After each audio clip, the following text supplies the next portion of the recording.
Municipal ఎన్నికల కోసం CM Revanth రంగంలోకి దిగనున్నారు. కాంగ్రెస్ అభ్యర్థులు గెలిపే లక్ష్యంగా దూసుకువెళ్లనున్నారు సీఎం.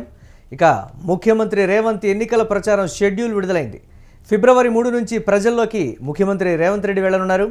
నల్గొండ జిల్లా మిర్యాలగూడ, 4న కరీంనగర్ జిల్లా జగిత్యాల, 5న రంగారెడ్డి జిల్లా చేవెళ్ల, 6న భూపాలపల్లి, 7న మెదక్, 8న నిజామాబాద్లో ముఖ్యమంత్రి పర్యటన ఉండనుంది. ఇప్పటికే మున్సిపల్ ఎన్నికల కోసం నామినేషన్ల ప్రక్రియ అయితే ముగిసిపోయింది. మొత్తం 28,456 నామినేషన్లు దాఖలయ్యాయి. రాష్ట్రంలో మొత్తం 2,996 వార్డులు, డివిజన్లకు ఎన్నికలు జరగనున్నాయి. ఫిబ్రవరి 11న 116 మున్సిపాలిటీలు, 7 కార్పొరేషన్లకు పోలింగ్ జరగనుంది. దీనిపై మరిన్ని అప్డేట్స్ మా కరెస్పాండెంట్ సతీష్ అందిస్తారు. సతీష్, నేరుగా ముఖ్యమంత్రి రేవంత్ రెడ్డి రంగంలోకి దిగుతున్నారంటే ప్రతిష్టాత్మకంగా తీసుకున్నారు. దీనికి సంబంధించి అభ్యర్థుల గెలుపు అవకాశాలు కావచ్చు, వారి సెలక్షన్ గతంలోనే జరిగినటువంటి పరిస్థితి ఉంది. ఏ విధంగా ఉండబోతోంది ప్రచార సరళి? దీనికి సంబంధించి ఏం చెప్తున్నారు ప్రభుత్వ వర్గాలు? ముఖ్యంగా తెలంగాణలో మున్సిపల్ ఎన్నికల భారీ సంఖ్యలో నామినేషన్లు అయితే నమోదయ్యాయి. నామినేషన్ ప్రక్రియ నిన్నటితో ముగిసింది.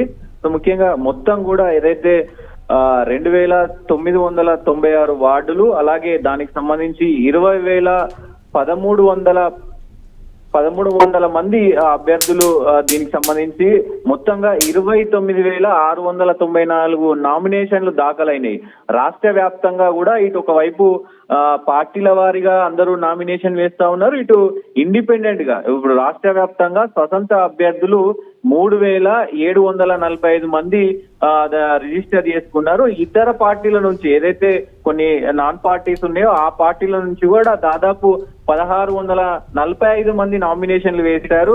సో తెలంగాణలో ముఖ్యంగా ప్రధాన పార్టీలు అయినటువంటి ఇప్పుడు ప్రస్తుతం అధికారంలో ఉన్నటువంటి కాంగ్రెస్ పార్టీ దాదాపు 10,024 నామినేషన్లు అయితే వచ్చినట్టు తెలుస్తా ఉంది. బీఆర్ఎస్ పార్టీకి సంబంధించి 7,556 నామినేషన్లు వేసినట్టు తెలుస్తా ఉంది.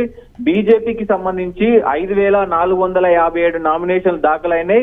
ఒక్కొక్క వార్డులో దాదాపు ఈ నామినేషన్ల పర్వం ఎట్లా ఉంది అంటే ఒక్కొక్క వార్డుకు దాదాపు 8 నుంచి 10 మంది పోటీ చేస్తా ఉన్నారు. సో దానికి సంబంధించి కూడా పెద్ద ఎత్తున అది అయితే ఉంది. ముఖ్యంగా బీఎస్పీ పార్టీ నుంచి కూడా ఇప్పుడు ప్రస్తుతం అయితే 326 మంది నామినేషన్ వేశారు. సిపిఎం నుంచి కూడా దాదాపు 228 మంది నామినేషన్ వేశారు.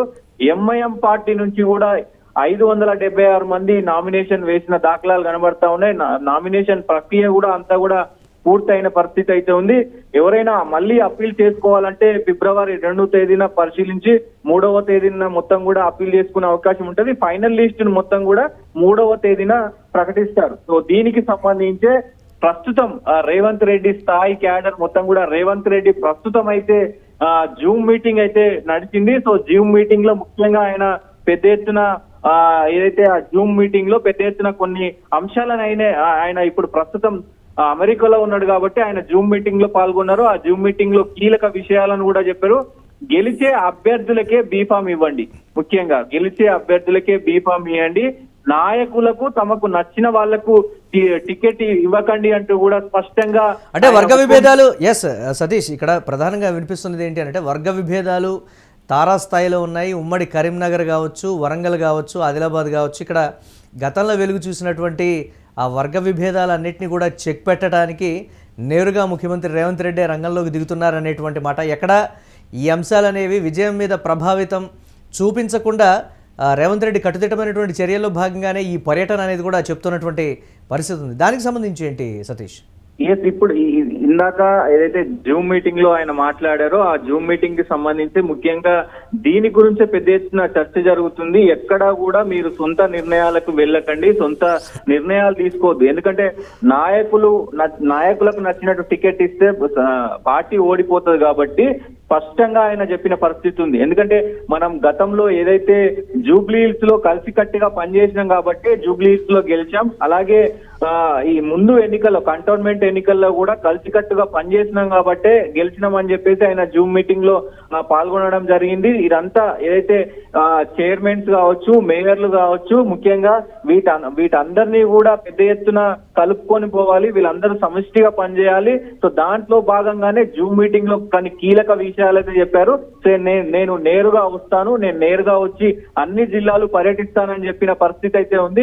నేను 3వ తారీఖు నుంచి కూడా నా షెడ్యూల్ ఉంటుంది, నేను వస్తున్నాను అంటూ కూడా ఆయన జూమ్ మీటింగ్ లో చెప్పిన పరిస్థితి ఉంది. సో ఆయన చెప్పిన దాని ప్రకారం చూస్తే గనక మొత్తం సీఎం అధికారిక షెడ్యూల్ అయితే విడుదలైంది.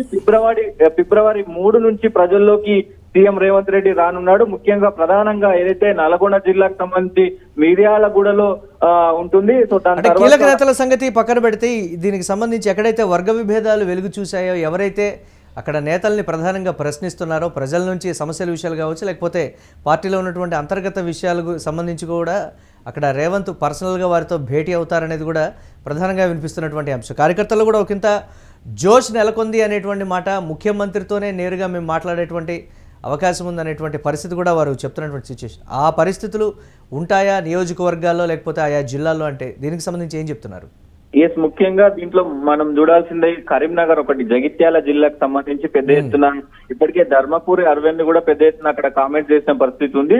సీఎం రేవంత్ రెడ్డి ఇక్కడికి వస్తున్నాడు 4 తారీఖు రోజు వచ్చి ఇక్కడ ఓట్లు అడుగుతాడా, మీ ఇక్కడ ఎమ్మెల్యే బీఆర్ఎస్ లో ఉన్నాడా కాంగ్రెస్ లో ఉన్నాడా, ఆ మాట చెప్తే కనుక ఆ మనిషి ఎక్కడ ఉన్నాడు, ఆ ఎమ్మెల్యే ఎక్కడ ఉన్నాడు అని సీఎం రేవంత్ రెడ్డి నోటి నుంచి చెప్తే గనక నేను బీజేపీ పార్టీ నుంచి ఇక్కడ ఈ నియోజకవర్గంలో అన్ని మా బీజేపీ పార్టీకి సంబంధించి అన్ని కూడా ఉపసంహరించుకుంటామని ఆయన చెప్పిన పరిస్థితులు కనబడుతున్నాయి. సో దానికి సంబంధించి నిజామాబాద్ లో కూడా పెద్ద ఎత్తున కొన్ని వర్గ వివాదాలు నడుస్తా ఉన్నాయి. దీనికి సంబంధించే అన్ని మెదక్ కావచ్చు, నిజామాబాద్ కావచ్చు, రంగారెడ్డి కావచ్చు, అలాగే భూపాలపల్లి కావచ్చు, ఇవన్నీ కూడా తిరిగే అవకాశం ఉంది. దాంట్లో ముఖ్యంగా ఆయన వచ్చిన వెంటనే దాదాపు రేపు వస్తాడని తెలుస్తుంది. పర్యటనలో భాగంగా ఆయన రేపు వస్తే రేపు, ఎల్లుండి వస్తే ఎల్లుండే సెక్రటేరియట్ లో ప్రధానంగా మంత్రులతోటి చర్చ జరగనున్నారు. మంత్రులకు సంబంధించి ఇప్పటికే మంత్రుల వివాదాలు కూడా నడుస్తా ఉన్నాయి, కొంతమంది మీటింగ్ పెట్టుకున్నారు. ఇవన్నీ కూడా పెద్ద ఎత్తున